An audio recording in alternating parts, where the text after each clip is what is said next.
Hello and welcome to this 8th episode of the Wise Way to Yoga podcast.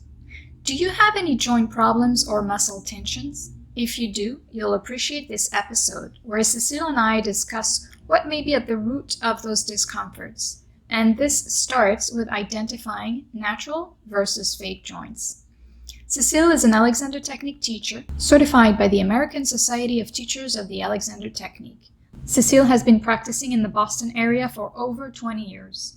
She has also trained as a Thai yoga therapist and is the author of the book, The Wise Way to Yoga, our main inspiration and base for this podcast. And I, Mona Kelly, am a yoga teacher, certified in Vinyasa, Kundalini and Restorative Yoga. I am also a student of Cecile, which means that my yoga classes, taught exclusively online, integrate the Alexander Technique principles for a fluid and safe yoga practice. Enjoy the Wise Way to Yoga podcast. Hello, Cecile. How are you doing today? Good, thank you. And you? Great. I'm actually really interested in the topic that we're going to talk about today. I did stumble upon your blog about natural joint versus fake joints. Uh-huh. And I feel this is such a key to your work to understand how to use your body and what are those fake joints versus what are those natural joints. And I want to ask our listeners, do you have any joint problems or muscle tensions? If you do, I'm sure you'll love this episode because we're going to talk about those joints in great details. Could you let us know what you call fake joints? Yes. So first of all, I want to clarify something, which is, sometimes people have muscle or joint pain because of disease or because they had accidents, so I tend to work with, although it can help even those people, actually, it may not make everything disappear, but it can actually help them as well. But I tend to work with healthy adults who have lingering discomfort or pain in their neck, back, joint, and even though they might do yoga, they might do exercises, they find that it's chronic. It became, and when they as long as they exercise, sometimes they feel better, but then as soon as they stop, the problem comes back. So and sometimes even when they exercise, it's still there ongoingly. So that's a sign that they are not using their body in an integrated way. Okay, so to make sure I understand this clearly and for our listeners, what you're saying is that there are some habits that are being carried away to practices they believe are going to help them release tension. Yes. But in fact, it's not working because the issue is more at the root of the way they use their problem body. Is the root. Yes, it's the problem is that a lot of form of exercises are tending to the symptoms, not to the root of the problem. And as long as you just have a little bit of tension, you stretch it, you're fine, and you keep doing that, you're fine. But if you have more than a little bit, what happens is that you may be enhancing the problem by the way you exercise, or by the way you sit at your computer, or by the way you do your work. And so it creates an addiction to exercising where you increasingly do more stretching, more strengthening, and it doesn't necessarily give you what you want. And those are the people that I tend to work with. So what's happening is that they're not using their body as an integrated whole. Using your body as an integrated whole means that all the body parts are working harmoniously together. So that is very core to my work. And when you don't use your joints appropriately, then the body complains. And it's also one of the reasons why the body is not going to work in a integrated and efficient way. Exactly. Okay. And unfortunately, those problematic habits tend to be unconscious. Yeah. So people think, oh, I have a posture problem, so I've got to do shoulder openers, for example. But the truth is, the shoulders slouching is only a reflection of a way they use or misuse their sits bones or their knees but they don't make those connections. So they keep forcing the shoulders to open, but the shoulders are automatically come back because we're not addressing the other body parts that are at fault, you could say, or involved. So to go back to the joints, one of the biggest reasons why people have so much tension is that they use muscles to do the job of joints. So I'm going to give an example. A lot of people will automatically assume that to move your head, you have to use your neck to move your head. Not true. The neck is not a joint. And this is what you refer as muscles? So the neck muscles are doing the job that is meant to be done by the occipital joint. And the problem is that even if people know that intellectually, they don't always know how it feels, and they don't always know the difference between initiating their head movement from a higher place versus initiating in the neck.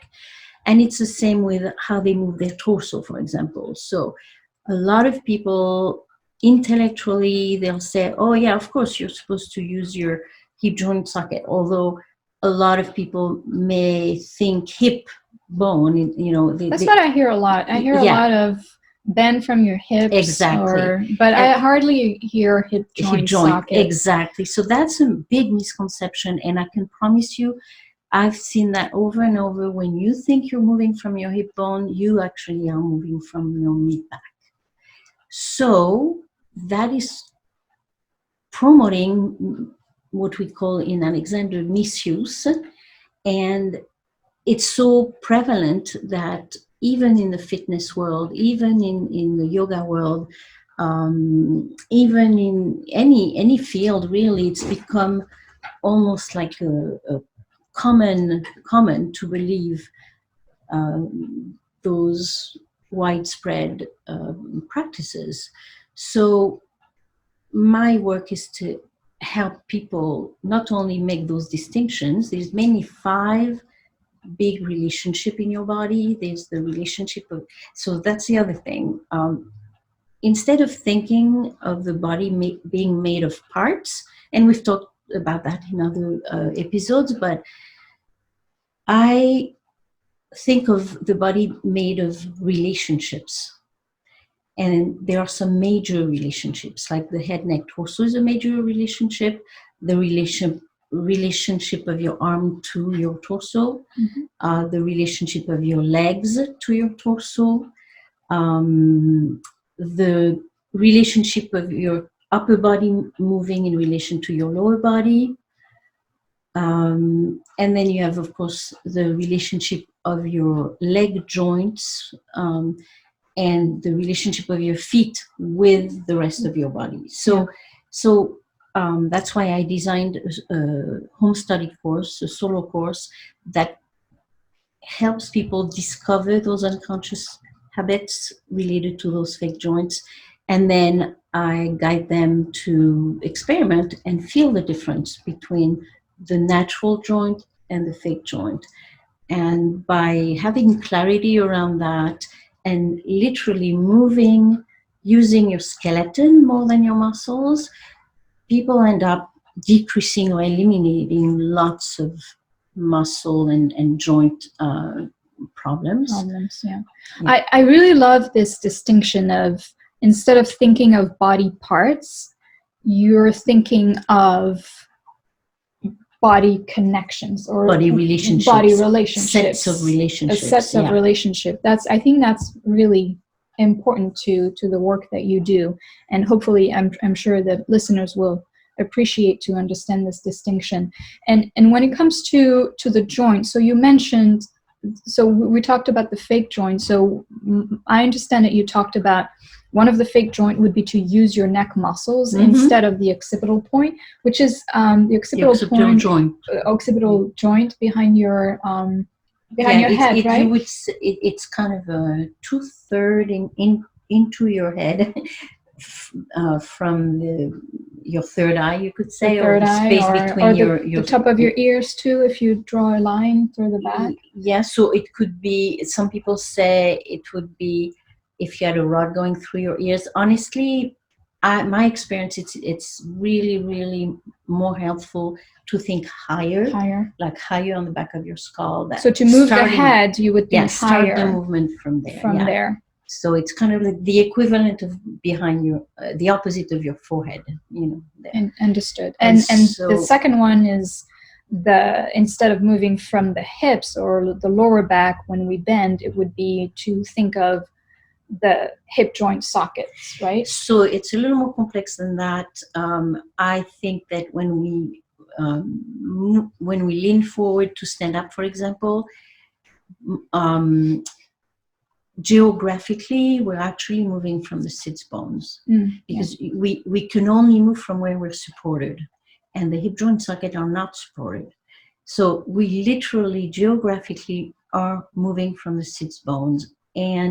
But for the movement to happen, you need to release your hip joint socket and know where they are located. Yeah. But when people think they're moving from their hip joint socket, it's similar to thinking you're moving from your hip and you're still moving from your back, which is why people think they're doing it the right way. See, that's the trick is that you may not always be doing what you think you're doing.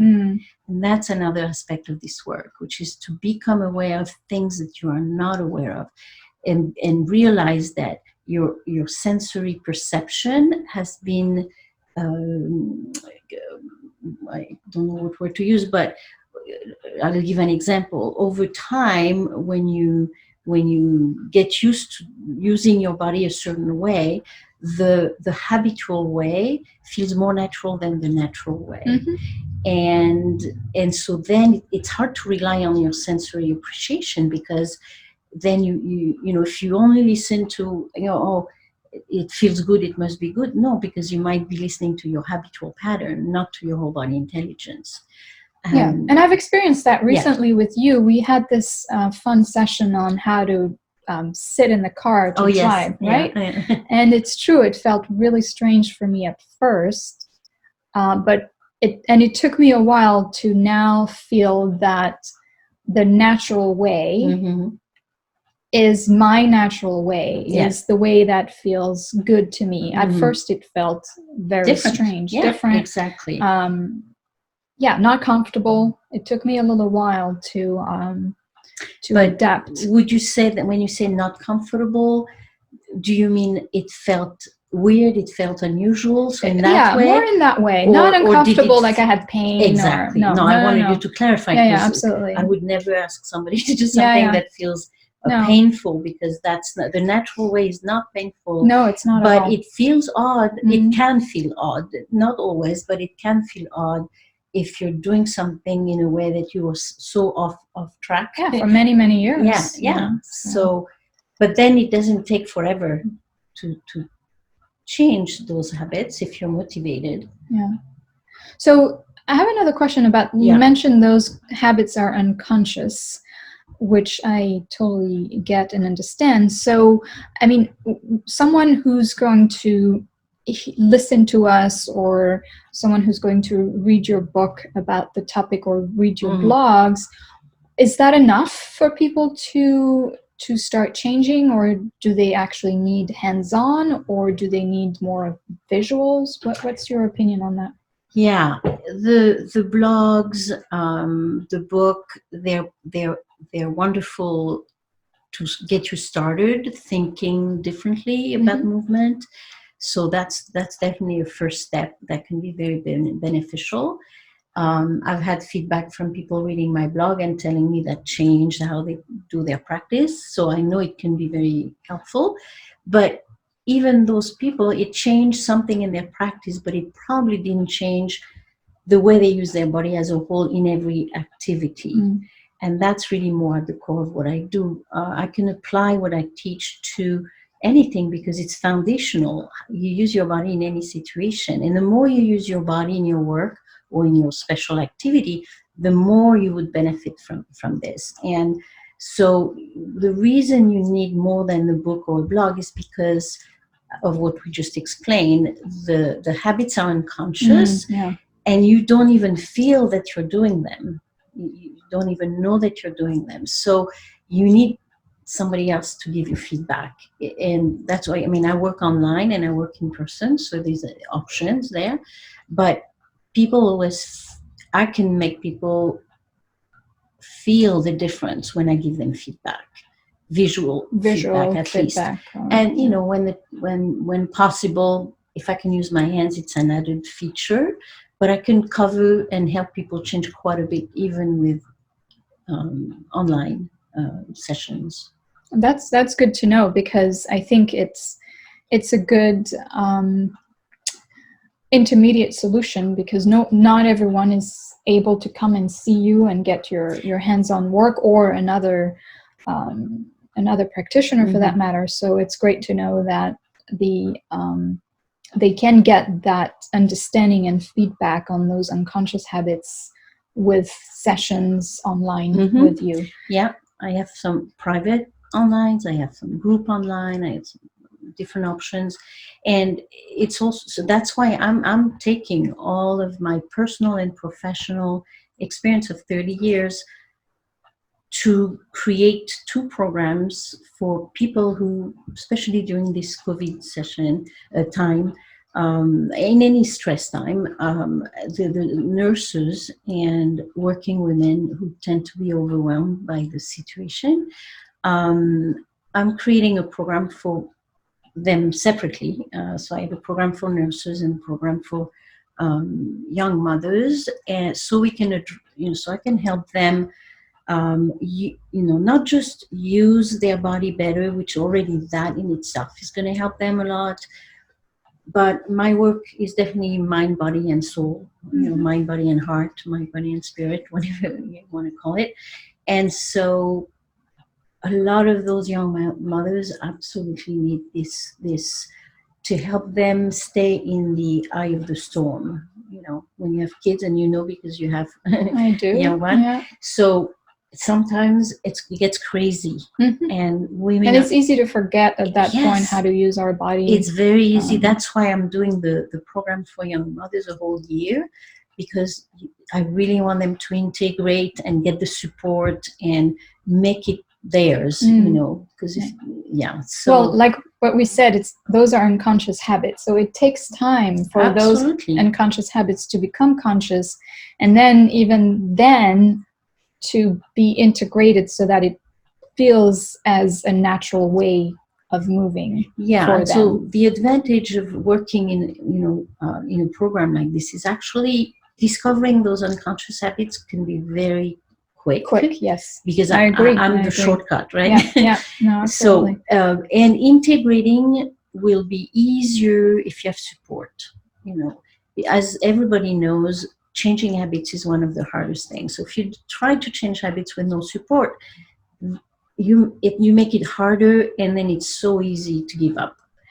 But when you have support, it motivates you to keep integrating, and plus support, and you have different format, you learn in different format, it really helps you make it yours much more. So I'm excited about this program. Sounds like 2 great projects. So where can we find more information? Where can our listeners find more information about those right programs? Now, the best way to do it is, if anyone is interested in either of those programs or in working with me privately, you can just send me an email through my website. My website is my name, CecileRainer.com. And then we can, if you're interested in the programs, I'll put you on my email list so that you'll get the information in a timely manner, especially since I often offer a special deal, for at the beginning. So this way you can benefit from that. And if you just want to work with me, just send me an email and send me your phone number, and I'll take it from there. Sounds great. And CecileRainer.com, and obviously I will add the website in the description of the podcast so that our listeners can just click and check out your website. Thank you very much, Cecile. Do you want to add anything? No, I think that, I think we give people a gist of what I'm doing. Yeah. And I think people who can benefit from my work will self-identify themselves, because obviously if people have challenges, but by stretching every day, they don't feel the problem, they may not be motivated. But it's people who know that there's something that's off, because I shouldn't have to work so hard to feel good in my body.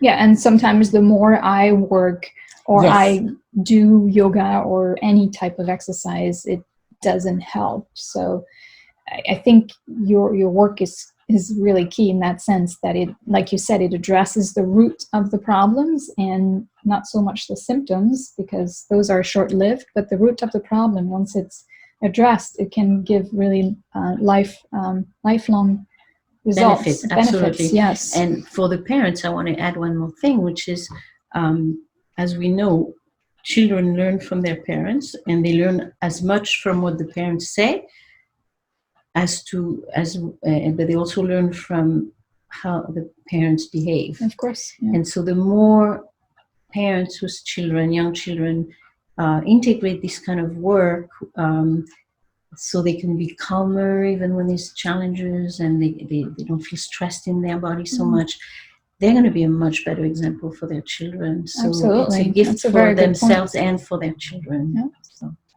Awesome. Well, thank you very much, Cecile. And you're welcome. Thank you for having me. Not a problem. We will catch up with our listeners later. Thank you for listening. Bye-bye. Bye.